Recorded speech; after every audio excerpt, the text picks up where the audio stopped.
ओम शांति। रमेश भाई का बहुत बहुत शुक्रिया। रमेश भाई, आप भी ब्राह्मण कुल के श्रृंगार हो, जो आत्माएं गुप्त हैं, जो बहुत निरहंकारी हैं। वो भगवान के दिल पर रहते हैं। दिखावा करने वाले संसार में तो वेल नोन हो जाते हैं, लेकिन भगवान की नज़रों में नहीं रहते। हैप्पी सिस्टर और सभी बहनें, बड़ी खुशी की बात है कि आज हम आपसे मिल रहे हैं। टॉपिक बड़ा गहन है, क्योंकि इस समय संसार के प्राय सभी लोग पुण्य और पाप के भेद को भूल गए हैं। वो पाप को ही पुण्य समझ रहे हैं। पुण्य कर्मों से मनुष्य दूर निकलता जा रहा है। धन ही सब कुछ है। स्वार्थपरता, धन कमाने की होड़, चाहे कैसे भी उल्टे सीधे तरीकों से कमा के अति धनवान बन जाएं, ये आकांक्षाएं मनुष्य को पाप मार्ग पर प्रवृत्त कर रही हैं। धन काम नहीं आएगा। काम आएंगे पुण्य कर्म, काम आएंगी हमारी ईश्वरीय सेवाओं में जो हमने सहयोग दिया है, काम आएगी हमारी स्थिति। जो धन को महत्व दे रहे हैं वो खाली रह जाएंगे। 2 लाइन लगने वाली हैं, लगी हुई हैं, एक लेने वालों की, एक देने वालों की। पूछ लें आप अपने से, आप लेने वालों में हैं या देने वालों में हैं? लेने वालों के घड़े खाली रखे हैं, बड़ी बड़ी टोकरियां रखी हैं, वो खाली हैं। देने वालों की टोकरियां भरी हैं। लेकिन देने वालों को देने के बाद यदि कुछ सूक्ष्म संकल्प लेने का आ जाए, ज्ञानी आत्माएं जानती हैं क्या लेना चाहता है मनुष्य। एप्रिसिएशन हो, नाम हो, लोग मेरी महिमा करें कि बड़े दानी हैं, तो टोकरे आधी खाली हो जाते हैं तुरंत। इसलिए हमें दाता के बच्चों को दाता बनना है। गीता ज्ञान जो रियली बहुत सुंदर था, भगवान ने मनुष्य मात्र के लिए ये ज्ञान दिया था, परंतु लोप हो गया है। अब भी लोप हो गया। 4थे अध्याय के पहले ही श्लोक में है ना, मैंने सूर्य को दिया था, उसने अपने पुत्र मनु को दिया, इक्ष्वाकु को दिया, राजाओं तक पहुंचा, फिर ये लोप हो गया है। अब भी ये गीता ज्ञान लोप हो गया है। नई पीढ़ी का तो इन चीज़ों से कोई लेना देना ही नहीं है। और जो पुरानी पीढ़ी है या जो विद्वान पंडित हैं, वो गीता के मर्म को नहीं समझ सकते, और जो समझते हैं वो फॉलो नहीं कर सकते, क्योंकि पाप का गंदा नाला चारों ओर बह रहा है। भगवान से लोग दूर होते जा रहे हैं। जिन्होंने उसको पहचाना था, अब देखो वो आया पुनः गीता ज्ञान देने के लिए। जिन्होंने पहचाना वो भी ढीले हो गए, समझ नहीं पाए इस समय की गति को। कई लोग ढीले होकर पीछे हट गए। कल किसी का प्रश्न था कि मुझे संशय आ रहा है, मैंने ठीक मार्ग चुना या नहीं चुना।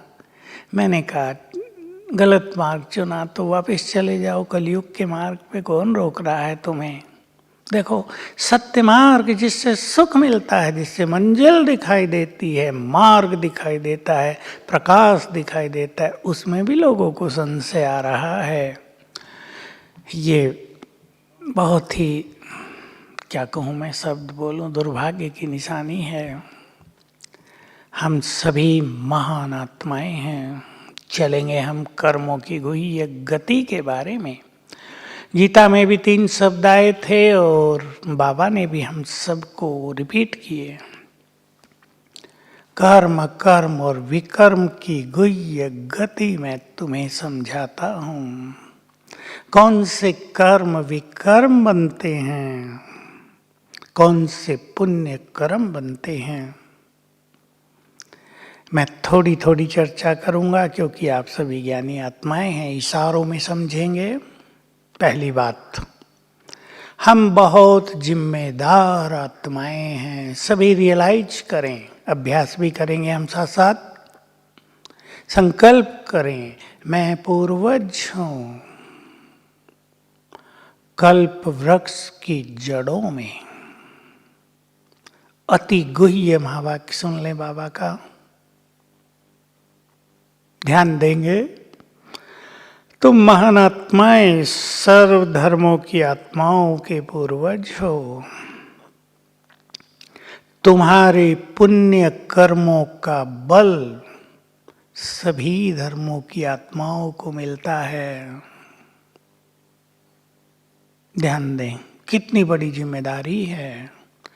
कर्म हम करेंगे सुंदर सुंदर, बल मिलेगा सारे संसार को। हिंदू, मुस्लिम, सिख, ईसाई, बुद्धिस्ट, सबको बल मिलेगा।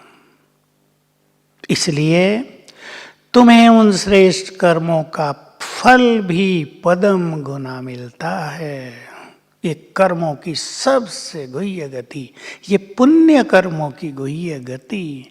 हमारे पुण्य कर्मों का कितना महत्व है संसार के लिए। इसलिए योगी आत्माएं, पूर्वज आत्माएं, नेक्स्ट टू गॉड जो हैं, वही संसार के लिए वरदान हैं। चले बैठे कुछ देर डीप साइलेंस में और इस सत्य को स्वीकार कर लें। मैं महान आत्मा, पूज्य आत्मा, पूर्वज हूं, नेक्स्ट टू गॉड।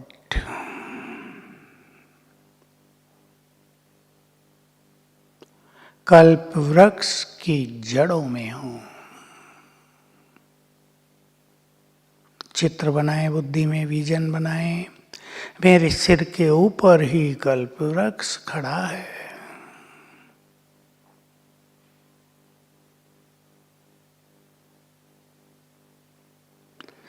मेरे एक एक संकल्प का फ्लो सारे कल्प वृक्ष को जाता है।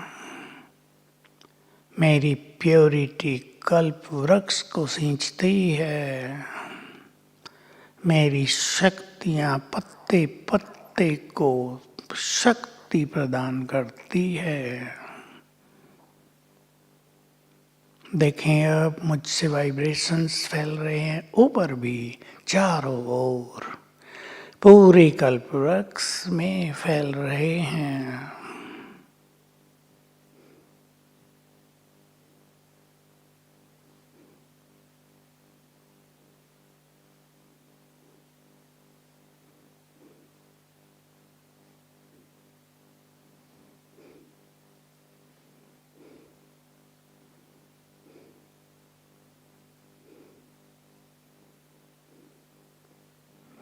स्वीकार कर लें, हम बहुत रिस्पॉन्सिबल हैं।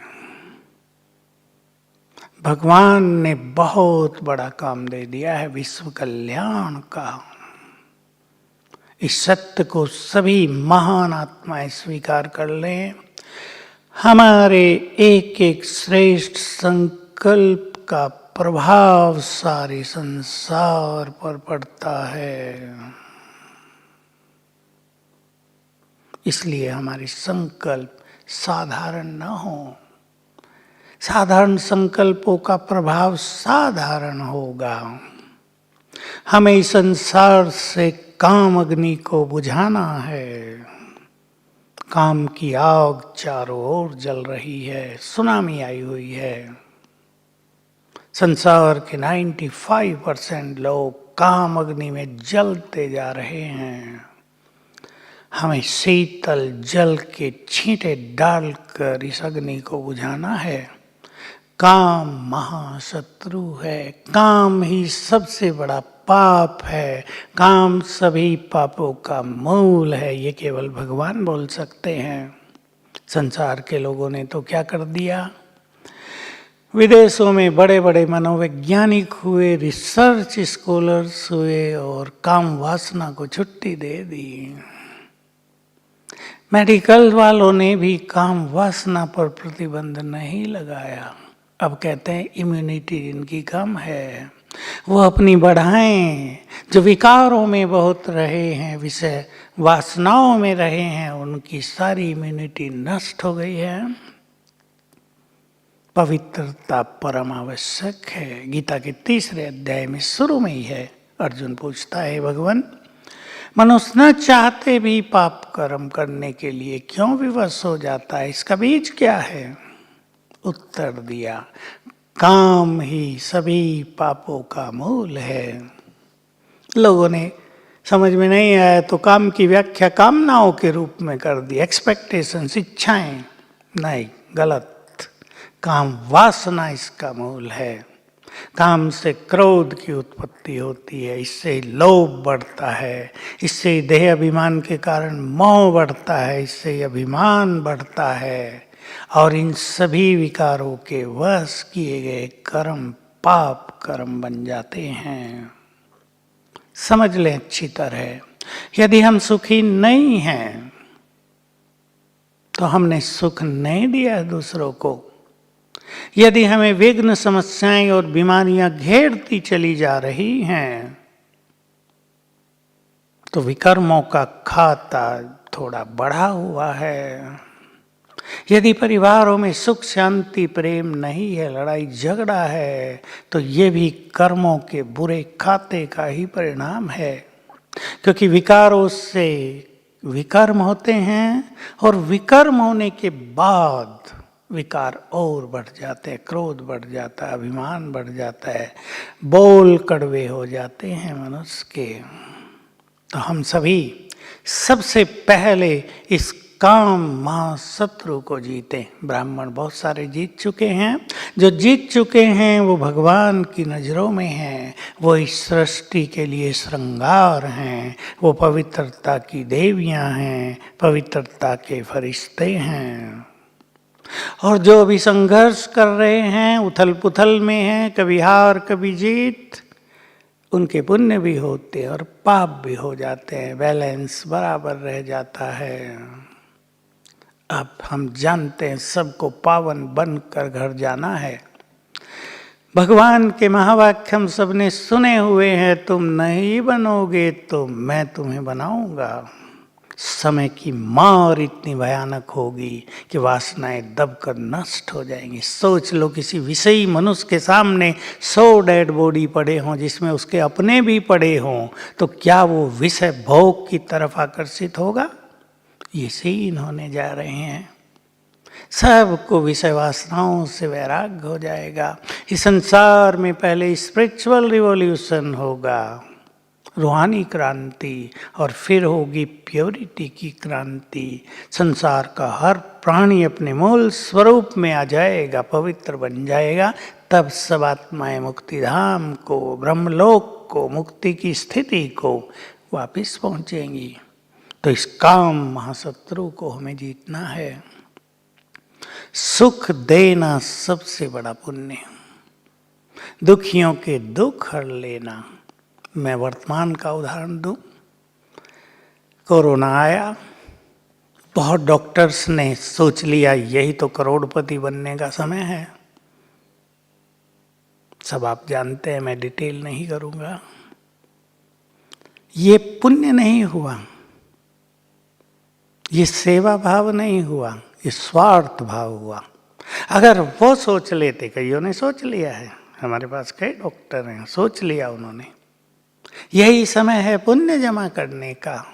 देखो, पैसा तो इनके भी काम नहीं आ रहा, पैसा छोड़ के मृत्यु को प्राप्त हो रहे हैं। हम पुण्य जमा कर लें, निष्काम भाव से इनकी सेवा करें, गरीबों का फ्री ट्रीटमेंट करें। किया बहुतों ने, ये बहुत बड़ा पुण्य। असहायों को मदद देना बहुत बड़ा पुण्य है। और कईयों ने तो कह दिया 5 लाख लगेंगे, नहीं है तो घर वापस जाओ। और अब हम जानते हैं घरों में रह के रोग वैसे ही ठीक हो रहे हैं, हॉस्पिटल में मर रहे हैं, घरों में ठीक हो रहे हैं। तो हमें पुण्य कर्मों को बढ़ाना है, सुख दें। और सबसे बड़ा पुण्य कर्म है इस समय, भगवान जो इस सृष्टि को पुण्य आत्माओं की भूमि बनाने आया है, भारत को महान तीर्थ बनाने आया है, इसे जगत गुरु की उपाधि दिलाने आया है, फिर से यहाँ राम राज की स्थापना करने आया है। ये लोग मनुष्य नहीं जानते। उसके कार्यों में सहयोग देना सबसे बड़ा पुण्य। बाबा ने तो स्पष्ट कर दिया, जिन्होंने भगवान के कार्यों में सहयोग दिया है, ज्ञान में न भी चले हों, प्रकृति विनाश काल में उन्हें भी मदद करेगी। और जिन्होंने पवित्रता के वाइब्रेशंस प्रकृति को दिए हैं, जिन्होंने भगवान के कार्य को अपना कार्य समझकर उसे पूर्ण किया है, वो तो भाग्य के धनी हो जाएंगे।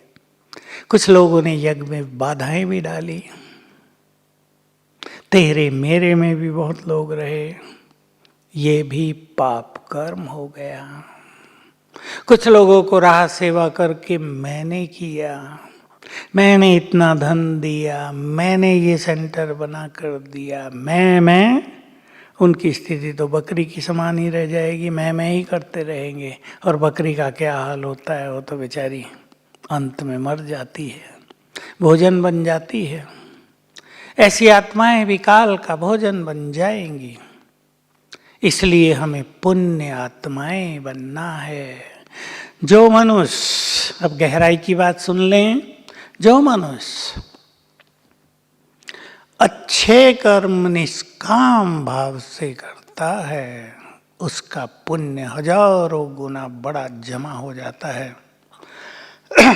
और जो मनुष्य पुण्य कर्म करते हुए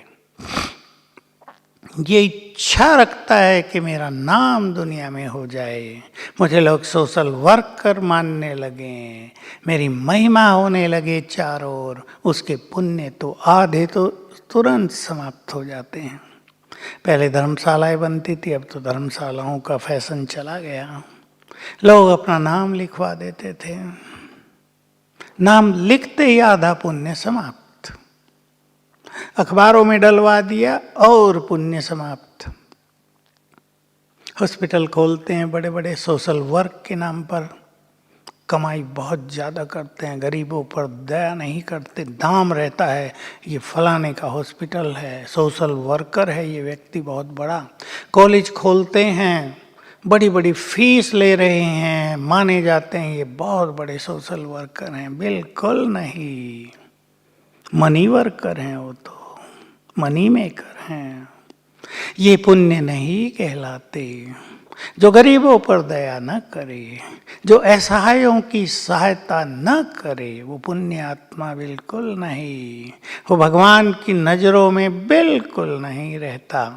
निष्काम भाव, जिससे श्रीमद् भगवत गीता भरी पड़ी है, और बाबा ने भी अपने अव्यक्त महावाक्यों में बहुत ज़्यादा चर्चा की है। मैं और मेरे का त्याग, नाम मान शान, इच्छाओं का त्याग, कामनाओं का त्याग, निष्काम भाव से कर्म करना, हम सब उनको जानते हैं। हम निष्काम हो जाएं। जिन लोगों के बीच तेरा मेरा बहुत है, वो निष्काम नहीं हैं, उनको कामनाएं हैं, कामनाओं में ही उनका पुण्य समाप्त हो जाता है। बाबा ने बहुत अच्छी बात कही है, संगम युग प्रत्यक्ष फल देने वाला है। सुन ले इसका विस्तार।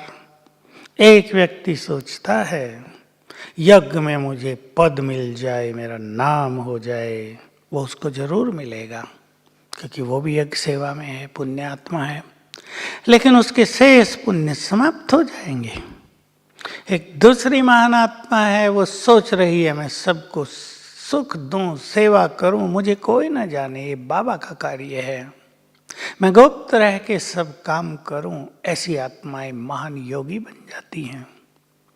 उनके पुण्य बहुत जमा हो जाते हैं, भगवान भी उन पर राजी रहता है। श्रेष्ठ कर्म किए और प्रभु अर्पण कर दिए, ये कला जिन्होंने सीख ली है, वो कर्म बंधन से मुक्त रह जाते हैं, वो कर्मातीत अवस्था की ओर चलते हैं। छोटी छोटी बातें भी जान लें सभी, इसमें भी संसार उलझा हुआ है। दूसरे को डिस्टर्ब कर देना, दूसरे की खुशी छीन लेना, किसी को योग ही न करने देना, अच्छा पुरुषार्थ ही न करने देना, महापाप। ऐसी आत्माओं की बद्दुआएं बहुत मिलती हैं दुनिया में। आप देखो, 2 भाई हैं, उनकी शादियां हो गई। अब एक की पत्नी क्या चाहती है, दूसरे की भी सारी संपत्ति मुझे मिल जाए। वो ऐसी चाल चलवाती है, भाई भाई झगड़ने लगते हैं, दूसरे की संपत्ति पे अधिकार कर लेते हैं, तंत्र मंत्र की शक्ति से दूसरे का सब कुछ नष्ट करना चाहते हैं, कर देते हैं। महापाप। याद रखेंगे, समझदार व्यक्तियों को कभी नहीं भूलना चाहिए, जो कर्म हम दूसरों के लिए कर रहे हैं वही हमारे लिए भी होगा। आपकी नजर दूसरों की संपत्ति पर है, वो आपने छीन ली है, समय आपसे भी वो सब कुछ छीन लेगा। वो संपदा आपको और आपके बच्चों को काम नहीं आएंगे। आपके बच्चे गलत मार्ग पर जाकर आपके नाक में दम कर देंगे। यही कर्मों की गति है। और जो लोग ईमानदार हैं, सभी ऐसे नहीं हैं, आधे लोग ईमानदार हैं। भाई तुम्हारा हिस्सा तुम्हारा, तुम्हारे बच्चे भी सुखी रहें, तुम्हारा परिवार भी सुखी रहे। तो परिवारों में कितना प्यार रहता है। मैं कहानी सुनाया करता हूँ, आपको भी सुना देता हूँ। सच्ची इवेंट है ये। महाराष्ट्र की एक माता ने स्वयं आकर मुझे सुनाई। हमारे पति 2 भाई, बड़ा भाई मालिक था, तेज भी था थोड़ा। मेरा पति यानी जिसकी ये युगल है, वो थोड़ा भोला भाला। बंटवारा होने लगा। बड़े ने अच्छी दुकान जो शहर के बीच में थी, बहुत चलती थी, वो खुद ली। हमें साधारण दुकान दी किनारे वाली। ज़्यादा माल खुद लिया, हमें बहुत कम दिया। हमारे बच्चे बहुत नाराज हुए, बड़े हो गए थे 15-17 साल के। मैंने अपने बच्चों को एक सुंदर बात कही, वो मैं अभी कुछ देर के बाद सुनाता हूँ। समय का खेल बदला, उसकी सुंदर दुकान चलनी बंद हुई, इनकी साधारण दुकान तेज चली। वो कर्जदार हो गया, ये धनवान हो गए 3 साल में। 3 साल के बाद वो बड़ा भाई फिर इनके पास आया। बच्चे तो नाराज हुए बहुत कि इसको आने नहीं देना है हमारा अंकल, ये तो दुष्ट आत्मा है, 3 साल तक हमें पूछा नहीं, इसको आने नहीं देंगे। लेकिन ये बहन, मैं ऐसी बहनों को देवी कहता हूँ, कहा नहीं, हैं तो हमारे ही, देखो हमें भगवान ने सब कुछ दिया, आओ क्या चाहिए, मुझे 5 लाख रुपए चाहिए, कर्ज हो गया है, मदद करो। बच्चे तो बिल्कुल एंटी थे, लेकिन इसने फिर कहा नहीं, दो इसको, जो द्वार पर आ गया है उसको खाली हाथ नहीं भेजना है। दिया, इनका बढ़ता गया। इसने अपने बच्चों को क्या कहा था 3 साल पहले? इसने कहा था, उसने संपत्ति तो ज्यादा ले ली, हमारे हिस्से में तो स्वयं भगवान भाग्य विधाता है। देख लो, जिसके हिस्से में भगवान, उसका भाग्य का सूर्य चमकने लगा। जिसके हिस्से में धन संपदा ज्यादा थी, उसका भाग्य का सूर्य डूबने लगा था। ये कर्मों की गुह्य गति है, सावधान रहें। मैं समझ देना चाहता हूँ, सारे संसार को देना चाहता हूँ। ये तामसिकता, ये बुरे विचार, ये दूसरों पर कड़वी नजर, कटु दृष्टि विनाशकारी है।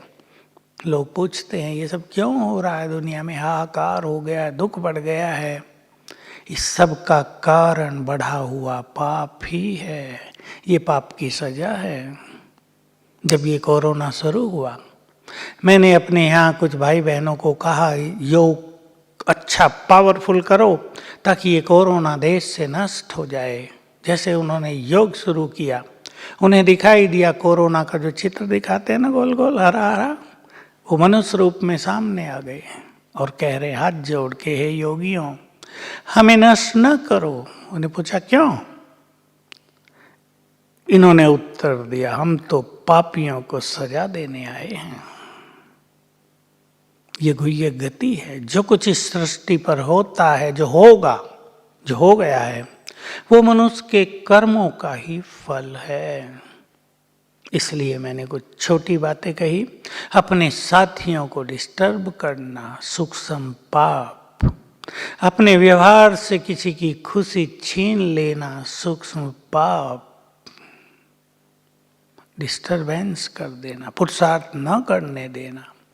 कोई व्यक्ति अपना जीवन समर्पित करके आपके पास आया है, उसको आगे न बढ़ने देना सूक्ष्म पाप, पाप को भी रोक देगा। और ये पाप जब सामने आएगा, सजाएं मिलेंगी 100 गुनी। इसलिए ऐसे सूक्ष्म पाप कर्मों से सभी बचेंगे। चलें फिर से हम कुछ अभ्यास कर लेते हैं। अब बैठेंगे सभी ग्लोब के ऊपर।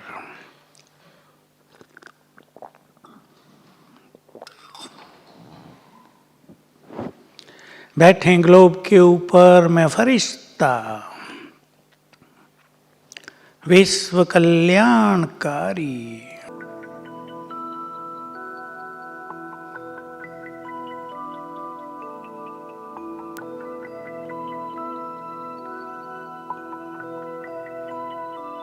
संकल्प करें, ये परमात्म शक्तियां सभी के दुख दूर करें, सभी सुखी हों।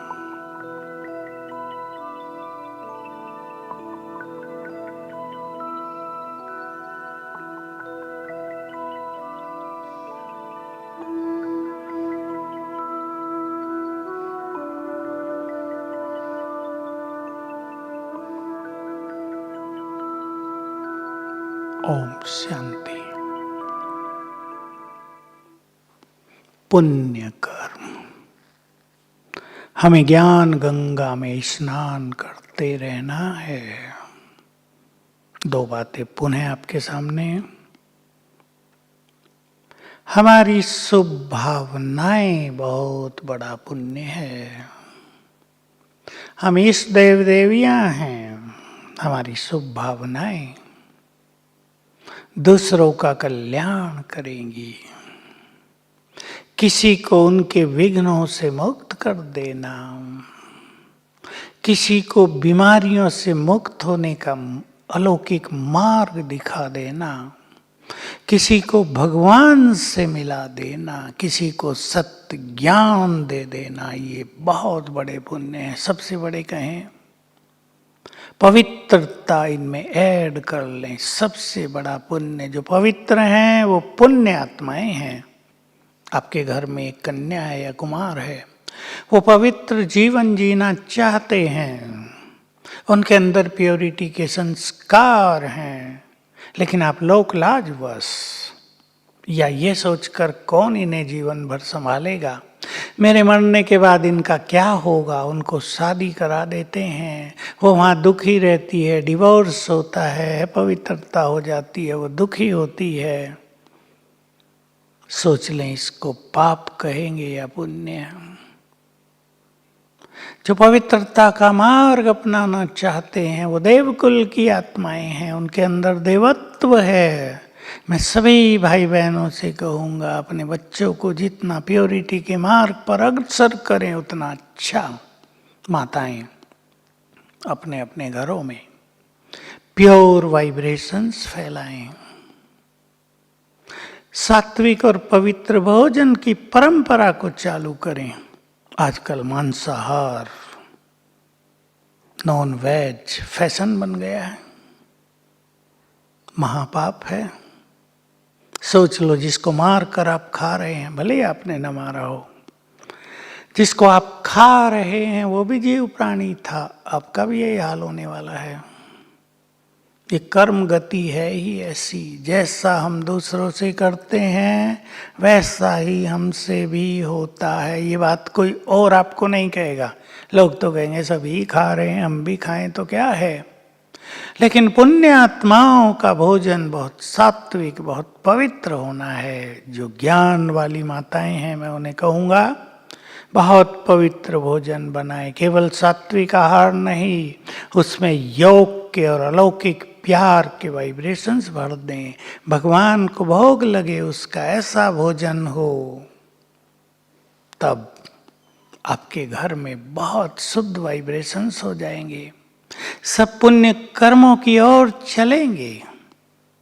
युवा वर्ग को मैं कहना चाहता हूँ, अनेक युवक, बहुत सारे युवक तो अपनी पढ़ाई पर बहुत ध्यान देते हैं, अपने कैरियर को सुंदर बनाने के लिए अपने को डेडिकेट किए रखते हैं, लेकिन बहुत सारे युवक बुरे संग में आकर अपने जीवन को नष्ट कर रहे हैं, व्यसनों में, ड्रग्स में, और इसको जीवन मान रहे हैं। ये जीवन नहीं है, ये विषैला मार्ग है। ये आपको समझ लेना चाहिए, सांप आपको डस रहे हैं निरंतर, आपका जीवन जहरीला होता जा रहा है। ईश्वरीय मार्ग पर चलना सीखो, भगवान के बच्चे हो, पहचानो अपने को, हम पवित्र आत्माएं हैं, भगवान की पवित्र संतान हैं। हमें बुरे कर्मों में प्रवृत्त होना ये शोभा नहीं देता। रोज सवेरे उठकर अपने को याद दिलाया करेंगे, मैं पुण्य आत्मा हूँ, मैं अपने घर की इष्ट देवी हूँ, मैं सृष्टि पर एक महान आत्मा हूँ, पुण्य कर्म मैं करूँगा, मैं करूँगी, मुझे देखकर अनेक लोग करेंगे। हम जिम्मेदार आत्माएं हैं, जहाँ से हमने शुरू किया था। हम पूर्वज हैं, विश्व कल्याणकारी हैं। हमारे कर्मों को संसार फॉलो भी करता है, न केवल कर्मों का प्रभाव पड़ता है दूसरों पर, लेकिन हमारे पुण्य कर्मों को लोग फॉलो भी करते हैं। इसलिए आप अपने घर में ऐसी सुख शांति बना दें, प्यार की गंगा बहा दें, खुशियों से भरपूर कर दें अपने घर को। आपके परिवार को देखकर अनेक लोग वैसा ही जीवन जीना सीख जाएं। टेंशन में तो बहुत लोग रहते हैं, समस्याएं बहुत हैं, टेंशन की हवा तो तेज बह रही है संसार में, परंतु टेंशन की दुनिया में रहते भी हम स्ट्रेस फ्री रह सकें, सहज जीवन जीना सीख लें। ये ईश्वरीय ज्ञान का प्रूफ हमें संसार को देना है, दिखाना है।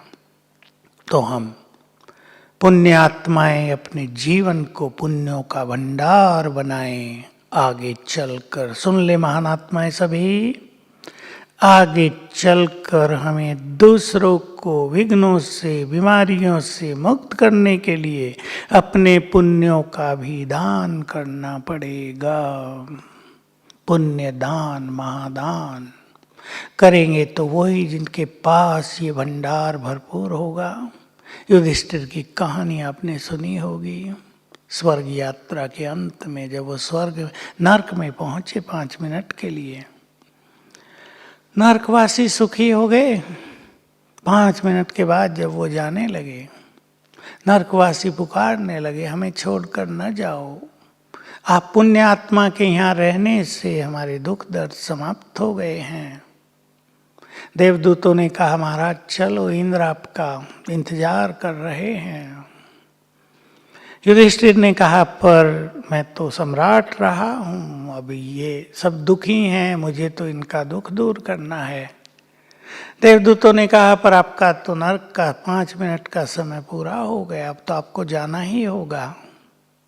कहा, तो मैं इनके लिए क्या कर सकता हूँ? कहा, इनको अपने सारे पुण्य दान कर दो। युधिष्ठिर ने कहा, तथास्तु, सारे पुण्य नरकवासियों को दान कर दिए, नरकवासी सुखी हो गए। देवदूतों ने कहा, चलो महाराज। युधिष्ठिर ने कहा, अब तो पुण्य ही नहीं रहे, मैं कहाँ जाऊंगा? कहा, आपने अपने पुण्य दान कर दिए ना, तो आपका पुण्यों का खाता डबल हो गया है। चलो, ये गति है कर्मों की। हम खुशियां बांटें, बहुत खुश रहेंगे। सुख दें, सुखों के भंडार बन जाएंगे। दुख देंगे तो दुखों से बच नहीं पाएंगे। दूसरों को कष्ट पहुंचाएंगे, हमें भी बहुत कष्ट प्राप्त हो जाएंगे। अब ये सुंदर समय, जबकि भगवान स्वयं इस सृष्टि पर अपने दिव्य कार्य कर रहे हैं और ये परिवर्तन की प्रक्रिया प्रारंभ हो गई है। 2030 तक बहुत सारे इवेंट हम देखेंगे। ये युग बदलेगा, प्रकृति बदलेगी, बाबा के बच्चों की जय जयकार भी होगी, सभी बाबा को पहचानेंगे, सभी का नाता उससे जुड़ेगा। अब ये बहुत बड़ा रोल हमारे सम्मुख अराउंड 2025 चालू हो जाएगा, पहले भी चालू हो सकता है, क्योंकि ब्राह्मणों में जो बहुत महान योगी हैं, गुप्त हैं, वो प्रत्यक्ष कम होते हैं, वो दिखावा कम करते हैं। जो बहुत पुण्य आत्माएं हैं, जिन्होंने भगवान के कार्यों को सफल किया है, जिनकी प्योरिटी बहुत बढ़ी चढ़ी है, उनके द्वारा साक्षात्कार होंगे। वही संसार में भगवान को प्रख्यात करने वाले हो जाएंगे, वो नाम रोशन करने वाले हो जाएंगे, उनके ही मंदिर बनेंगे। वही कोई इष्ट देवी रूप में प्रख्यात होगी, कोई गणेश के रूप में। लोग कईयों को तो साकार सृष्टि के भगवान ही कहेंगे। तो सुंदर समय ब्राह्मण आत्माओं के लिए आ रहा है, हम अपने को चेक कर लें। चलो, इससे पहले फिर से एक और बात करने से पहले हम फिर से 3 मिनट योग अभ्यास करेंगे। अब सभी चलेंगे परम धाम। मैं आत्मा देह से न्यारी होकर अपनी किरणें चारों ओर फैलाते हुए और चली अपने धाम।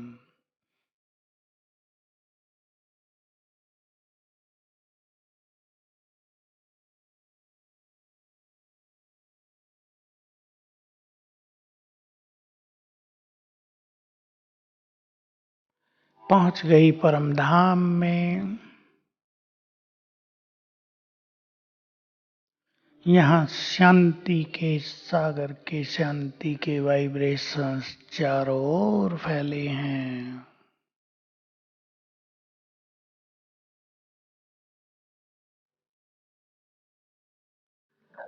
मैं इन वाइब्रेशंस को ग्रहण कर रही हूँ।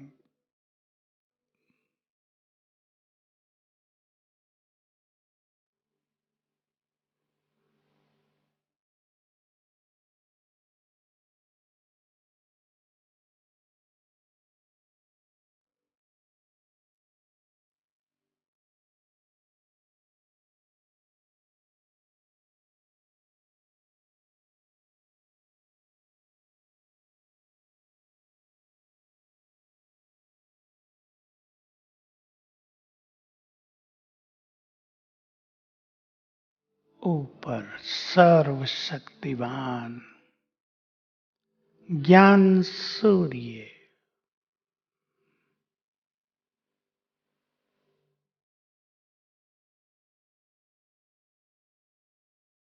उनकी शक्तियां, ज्ञान सूर्य की किरणें मुझ पर पड़ रही हैं।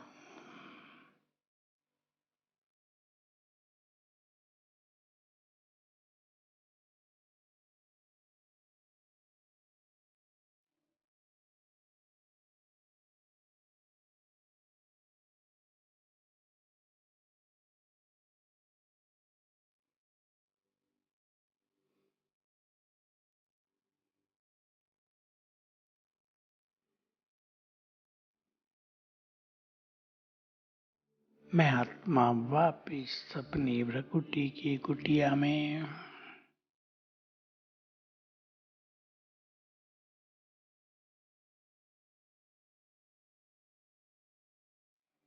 ओम शांति।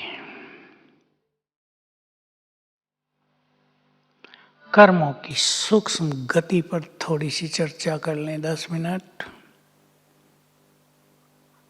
मन यदि व्यर्थ संकल्पों में है, मन यदि प्योर संकल्पों में है, तो आत्मा की शक्तियां नष्ट होती रहती हैं। चारों ओर निगेटिव एनर्जी फैलती रहती है। ये अति सूक्ष्म पाप। और जो महान योगी इस संसार को अपने पवित्र पवित्र वाइब्रेशंस देकर चारों ओर के वायुमंडल को शुद्ध करते हैं, चार्ज करते हैं, वो सबसे बड़ी पुण्यात्माएं, भगवान के बहुत बहुत सहयोगी।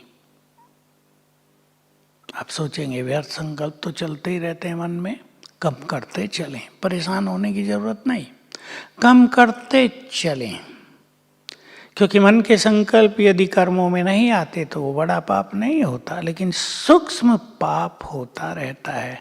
पाप को हम इस तरह भी डिफाइन कर सकते हैं, वे कर्म जो मनुष्य आत्मा की एनर्जी को डाउन करें, मन की शक्तियों को कमजोर करें, वो पाप कर्म हैं।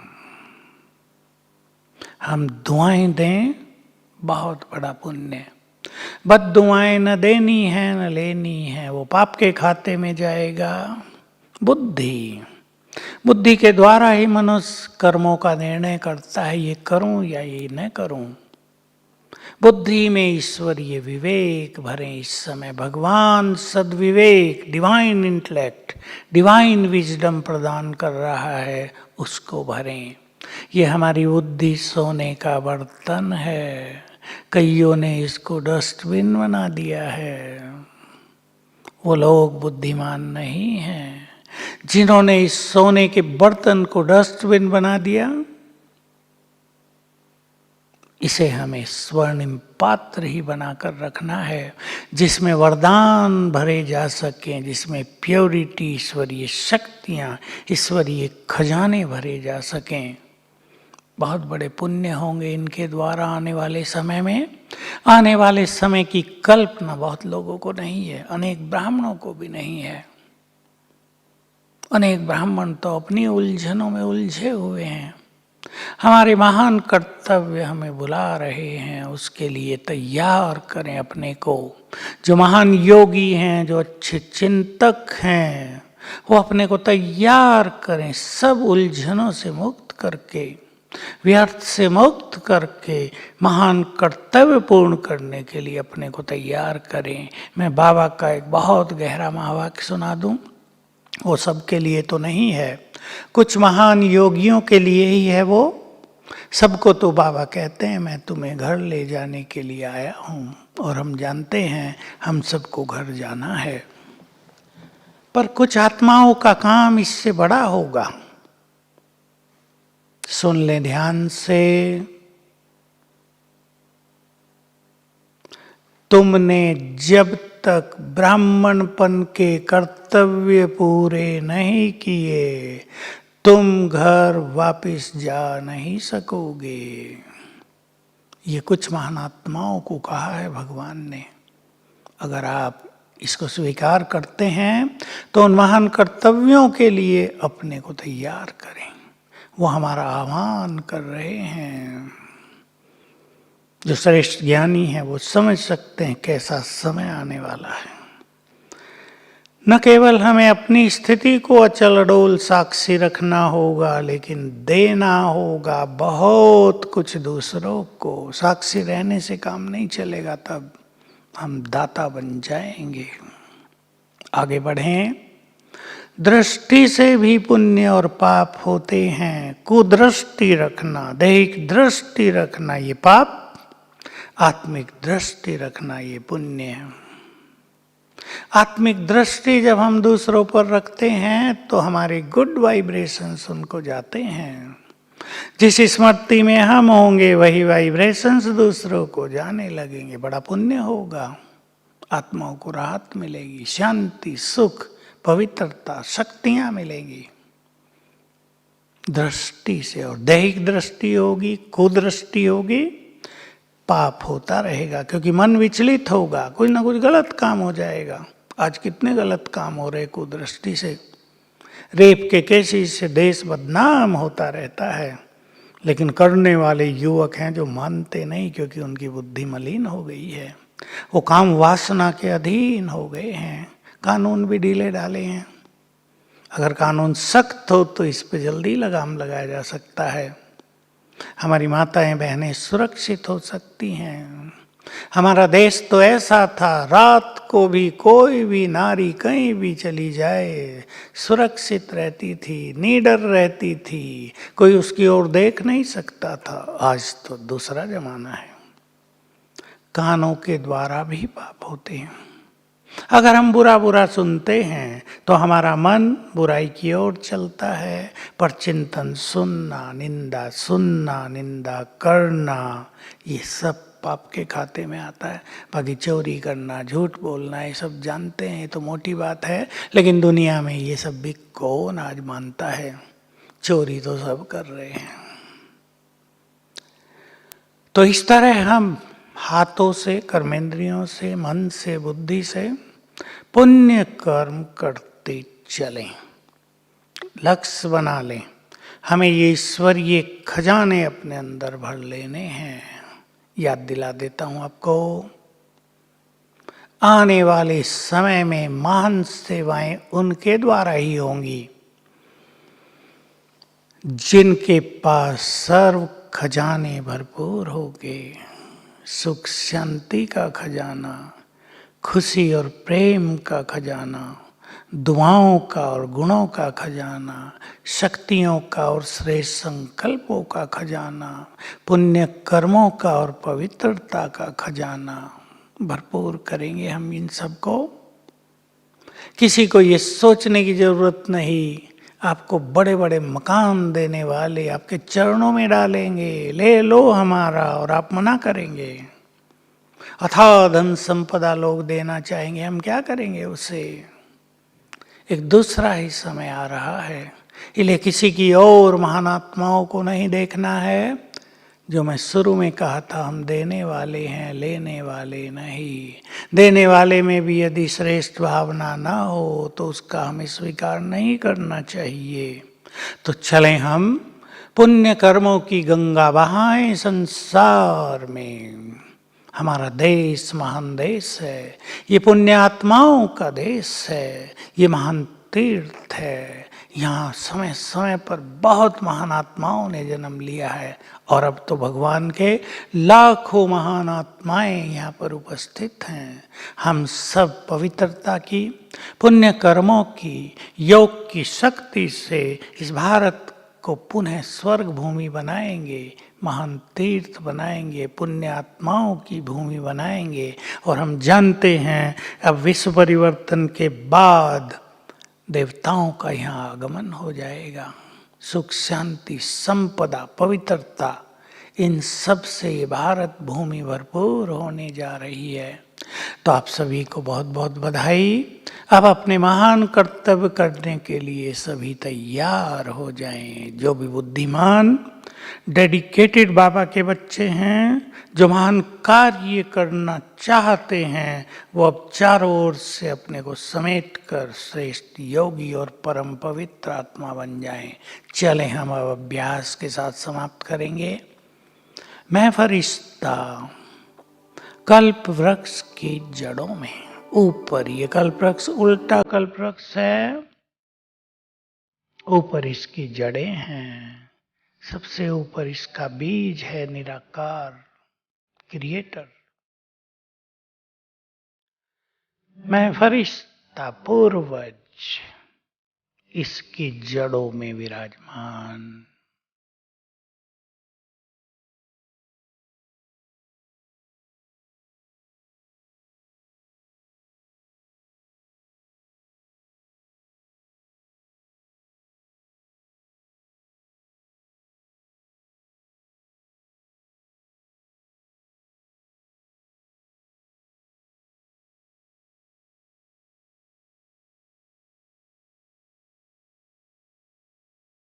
ऊपर से परम पिता शिव बाबा की किरणें मुझ पर पड़ रही हैं। परमात्मा शक्तियां मुझ में समा रही हैं।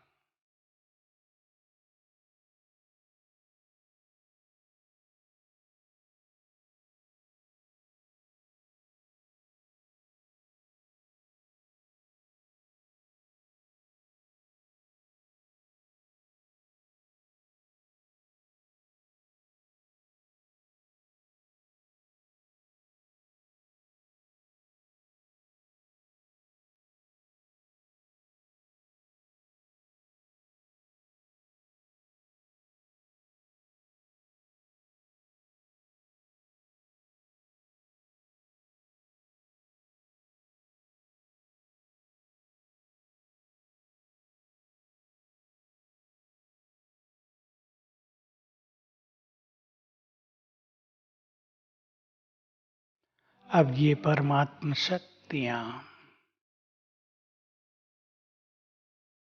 मुझसे नीचे पूरे कल्प वृक्ष में फैल रही हैं, सभी धर्मों की शाखाओं में पहुंच रही हैं।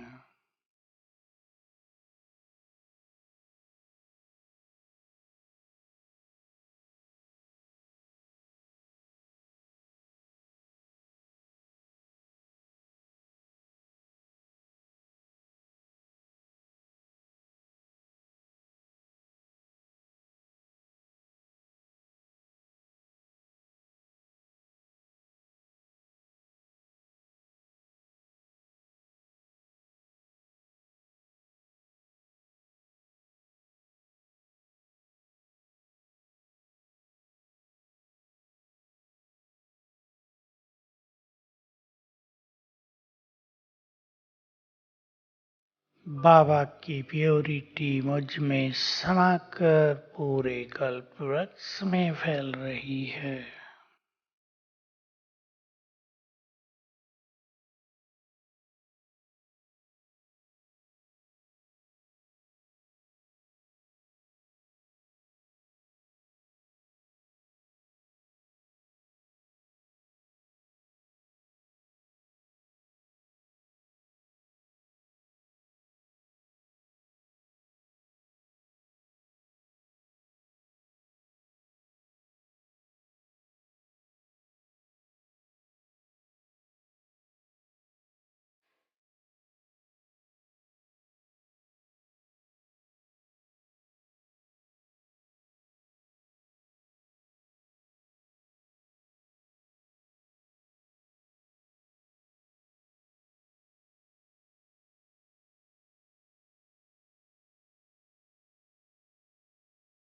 मैं फरिश्ता, बाप समान, इस धरा के कल्याण के लिए अवतरित हुआ। बाबा मेरे सिर पर छत्र छाया है। सभी अभ्यास करते रहना। ओम शांति। सभी को बहुत बहुत शुक्रिया। आप भी अपनी शुक्रिया प्रेषित करते होंगे मुझे।